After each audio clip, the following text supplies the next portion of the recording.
வணக்கம். ஜாழ்சிரியின் மதிய நேர பிரதான செய்திகளோடு இணைந்து கொள்ளும் நான் மகளினே கமலநாதன். முதலில் தலைப்புச் செய்திகள். திடீரென சுற்றி வளைக்கப்பட்ட வெளிக்கடை சிறைச்சாலை சோதனையில் கண்டுபிடிக்கப்பட்ட நவீன கருவிகள்.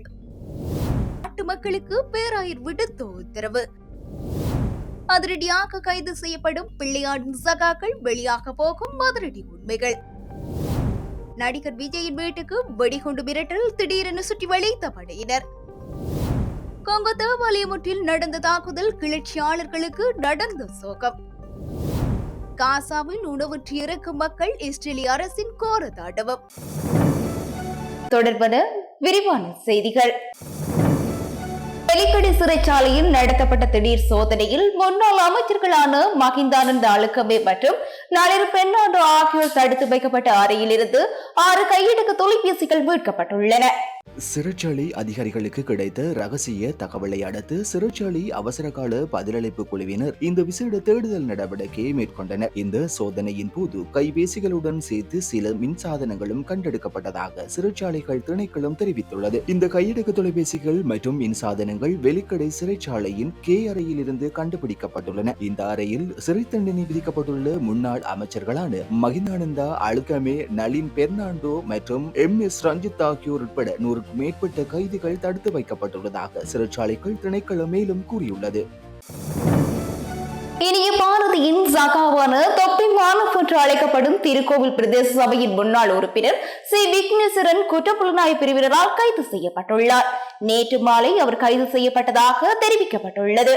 கடந்த ஜூலை 6ஆம் தேதி இனிய பாரதி கைது செய்யப்பட்டு விசாரணைக்காக கொழும்புக்கு அழைத்து வரப்பட்டார். அதைத் தொடர்ந்து ஜூலை 9ஆம் தேதி இனிய பாரதியின் முன்னாள் சாரதி கல்முனை நகரில் வைத்து கைது செய்யப்பட்டார். கைது செய்யப்பட்டவர்களிடம் மேற்கொள்ளப்பட்ட விசாரணைகளின் அடிப்படையில் கடந்த ஜூலை 26ஆம் தேதி இனிய பாரதியின் அலுவலகம் முற்றுகையிட்டு சோதனை செய்யப்பட்டது. மேலும் தம்பிலவிலும் பிரதான வீதியில் இயங்கி வந்த தமிழ் மக்கள் விடுதலை புலிகள் கட்சியின் முகாம், தம்பட்டையில் இயங்கி வந்த முகாம் மற்றும் திருக்கோவில் மயானம் ஆகிய இடங்களும் சோதனைக்கு உட்படுத்தப்பட்டன. இந்த சோதனைகள் மற்றும் விசாரணைகளை தொடர்ந்து தமிழ் மக்கள் விடுதலை புலிகள் கட்சியை சேர்ந்த இனிய பாரதியின் மற்றும் ஒரு சாகவான திருக்கோவில் விநாயகபுரத்தைச் சேர்ந்த சின்னத்தம்பி விக்னேஸ்வரன் அவரது வீட்டில் வைத்து கைது செய்யப்பட்டுள்ளார்.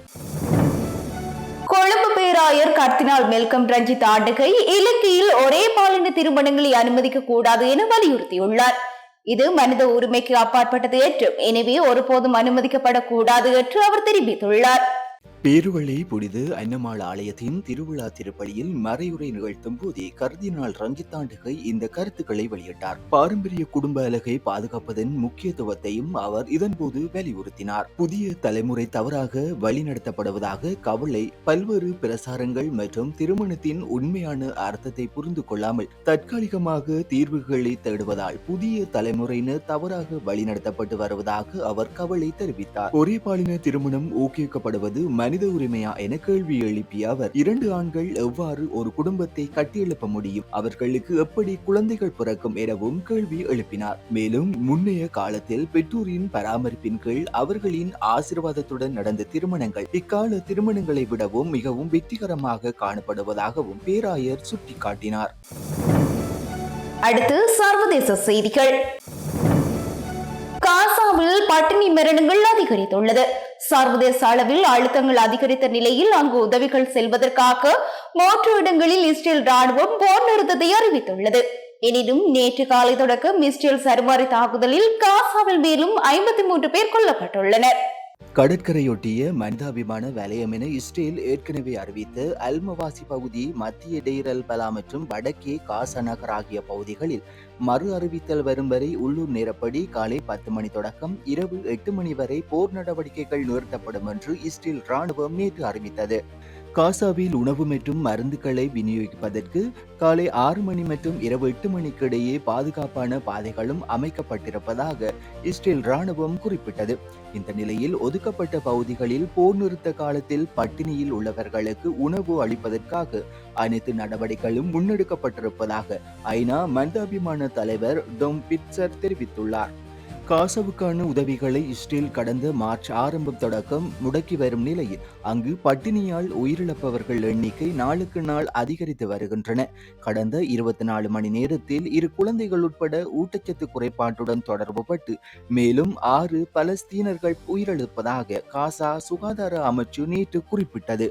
முன்னதாக கடந்த சனிக்கிழமை கடுமையான ஊட்டச்சத்து குறைபாடு காரணமாக கேன் யூனிஸில் உள்ள நாசர் வைத்தியசாலையில் செயினப் அபு ஹலிப் என்ற 5 மாத குழந்தையொன்று உயிரிழந்தது. 3 மாதங்களாக வைத்தியசாலைக்குள் இருந்தேன். அதற்கு ஈடாக எனக்கு இதுதான் கிடைத்தது. அவள் இறந்து விட்டாள் என்று அந்த குழந்தையின் தாயான இஸ்டா அபு ஹலிப் வெள்ளி துணியால் போர்த்தப்பட்ட குழந்தையின் உடலை சுமந்திருந்த அவளது தந்தை அல்ஸ்டா அபு ஹலிபுக்கு அருகே இருந்தபடி தெரிவித்தார். கெரும் செலோம் எல்லை கடவை ஊடாக தெற்கு காசாவுக்கு 1200 மெட்ரிக் டன் உணவு உதவிகளை ஏற்றிய 100க்கு அதிகமான லொரிகளை நேற்று அனுப்பியதாக எகிப்து செம்புரை சங்கம் தெரிவித்துள்ளது. இதற்கு ஒரு சில மணி நேரத்திற்கு முன்னர் காசாவின் மனிதாபிமான நிலையை மேம்படுத்துவதென கூறி இஸ்ரேல் வானிலிருந்து உதவிகளை வீசியது. வடக்கு காசாவில் இவ்வாறு வீசப்பட்ட உணவு பொதி ஒன்று நேராக கூடாரம் ஒன்றில் விழுந்து குறைந்தது 11 பேர் காயமடைந்ததாக மருத்துவ வட்டாரம் தெரிவித்துள்ளது. கமாஸ் அமைப்பு இதனை சர்வதேச அளவில் தனது பிம்பத்தை மேம்படுத்துவதற்கான ஏமாற்று வேலை என குற்றம் சாட்டியுள்ளது. மேலும் உதவி நிறுவனங்களும் இவ்வாறு வானிலிருந்து உதவிகளை வீசுவதை விமர்சித்துள்ளன. காசாவில் 2.2 மில்லியன் மக்கள் இடையே பட்டினி பாதிப்பு அதிகரிப்பதாக உதவிக்குழுக்கள் எச்சரித்துள்ளன. இதனையொட்டி எதிர்வரும் செப்டம்பரில் பலஸ்தீன நாடு ஒன்றை அங்கீகரிப்பதற்கு பிரான்ஸ் திட்டமிட்டுள்ளது. காசாவில் இஸ்ரேல் மற்றும் அமெரிக்கா ஆதரவில் முன்னெடுக்கப்பட்டு வரும் சர்ச்சைக்குரிய உதவி விநியோகங்களின் போது இஸ்ரேலிய படை நடத்தும் தாக்குதல்களில் தொடர்ந்து பலஸ்தீனர்கள் பலர் கொல்லப்பட்டு வருகின்றனர். நேற்று இவ்வாறு உதவிக்காக காத்திருந்தவர்கள் மீது இடம்பெற்ற தாக்குதலில் குறைந்தது 32 பேர் கொல்லப்பட்டிருப்பதாக பலஸ்தீன ஊடகங்கள் செய்தி வெளியிட்டுள்ளன. இவர்கள் உட்பட நேற்று காலை தொடக்கம் இஸ்ரேல் நடத்திய தாக்குதல்களில் மேலும் 53 பலஸ்தீனர்கள் கொல்லப்பட்டிருப்பதாக அங்கிருந்து வரும் செய்திகள் தெரிவிக்கின்றன. காசா நகரில் குடியிருப்பு கட்டடம் ஒன்றின் மீது இடம்பெற்ற தாக்குதலில் பெண்ணொருவர் மற்றும் அவரது 4 குழந்தைகள் கொல்லப்பட்டதாக அல் ஜசீரா செய்தியாளர் தெரிவித்துள்ளார். காசாவில் கடந்த 21 மாதங்களுக்கு மேலாக இஸ்ரேல் நடத்தி வரும் தாக்குதல்களில் கொல்லப்பட்ட பலஸ்தீனர்கள் எண்ணிக்கை 60,000-ஐ நெருங்கியுள்ளமையும் குறிப்பிடத்தக்கது. காங்கோவின் கிழக்கு பகுதியான கோமண்டாவில் உள்ள கத்தோலிக்க தேவாலயத்தில் இன்று இஸ்லாமிய அரசின் கிளர்ச்சியாளர்களால் நடத்தப்பட்ட தாக்குதலில் 38 பேர் கொல்லப்பட்டனர். சர்வதேச ஊடகங்கள் வெளியிட்டுள்ள தகவலின்படி தாக்குதலை அலைட் டெமார்டிக் போர்ஸ் உறுப்பினர்கள் அதிகாலை 1 மணியளவில் நடத்தியதாக அசோசியேட்டட் பிரஸ் செய்தி நிறுவனம் தெரிவித்துள்ளது. கோமண்டாவில் சிவில் சமூக ஒருங்கிணைப்பாளர் டியூருடோன் டியூரந்தோபோ 38 பேர் வரையில் சுட்டுக் கொல்லப்பட்டதாகவும் பல வீடுகள் எரிக்கப்பட்டதாகவும் குறிப்பிட்டுள்ளார். உகண்டா மற்றும் கொங்கோ எல்லை பகுதியில் செயல்படும் ஏடிஎஃப் பொதுமக்கள் மீது தொடர்ந்து தாக்குதல்களை நடத்தி வருகின்றது. இஸ்லாமிய ஆட்சியை நாட்டில் நிறுவ வேண்டும் என்பதே ஏடிஎஃப்பின் நோக்கம். முன்னதாக இந்த மாத தொடக்கத்தில் இடுகிரியில் நடந்த தாக்குதல்களில் ஏடிஎஃப் குழு 12க்கும் அதிகமானோரை கொன்றது குறிப்பிடத்தக்கது. நேற்று ஒரே நேரத்தில் தமிழ்நாடு முதலமைச்சர் மு.க. ஸ்டாலின் மற்றும் தமிழக வெற்றி கழகத்தின் தலைவர் விஜயின் இல்லங்கள், அண்ணா பல்கலைக்கழகம் மற்றும் சென்னை விமான நிலையம் ஆகிய 4 இடங்களுக்கு வெடிகுண்டு மிரட்டல் விடுக்கப்பட்டுள்ளது. நேற்று அதிகாலை மாநில காவல்துறை கட்டுப்பாட்டு அறைக்கு வந்த தொலைபேசி அழைப்பில் முதலமைச்சர் வீட்டுக்கு வெடிகுண்டு வைத்துள்ளேன் என மர்ம நபர் ஒருவர் மிரட்டல் விடுத்தார். இதைத் தொடர்ந்து தேனாம்பேட்டை காவல்துறை மோப்ப நாய்களுடன் முதலமைச்சர் மு.க. ஸ்டாலின் இல்லம் மற்றும் அதன் வளாகம் முழுவதும் தீவிர சோதனை நடத்தினர். பல மணி நேரம் சோதனைக்கு பிறகு எதுவும் கண்டெடுக்கப்படவில்லை. இதேபோல் நடிகர் மற்றும் தமிழக வெற்றி கழகத்தின் தலைவர் விஜய் இல்லத்திற்கு வெடிகுண்டு மிரட்டல் விடுக்கப்பட்டது. காவல்துறை அங்கு சோதனை நடத்தியதில் மிரட்டல் புரளி என்பது உறுதி செய்யப்பட்டது. மேலும் அண்ணா பல்கலைக்கழகம் மற்றும் சென்னை விமான நிலையத்திற்கும் இதே போன்ற மிரட்டல்கள் விடுக்கப்பட்டன. அங்கும் மேற்கொள்ளப்பட்ட சோதனைகளில் வெடிகுண்டுகள் எதுவும் கண்டறியப்படவில்லை. இந்த தொடர் வெடிகுண்டு மிரட்டல்கள் தற்காலிகமாக பதற்றத்தை ஏற்படுத்திய போதிலும் போலீசாரின் துரித நடவடிக்கையால் நிலைமை சீரானது. மிரட்டல் விடுத்த நபர்கள் யார் என்பது குறித்து தனிப்படை அமைப்பு தீவிர விசாரணை நடத்தி வருகின்றது. இத்துடன் யாழ் சிறையின் மதிய நேர பிரதான செய்திகள் நிறைவடைகிறது. உடனுக்குடன் செய்திகளை அறிந்து கொள்ள யாழ் சிறை மீடியா இணையதளத்துக்கு பிரவேசியுங்கள். நன்றி, வணக்கம்.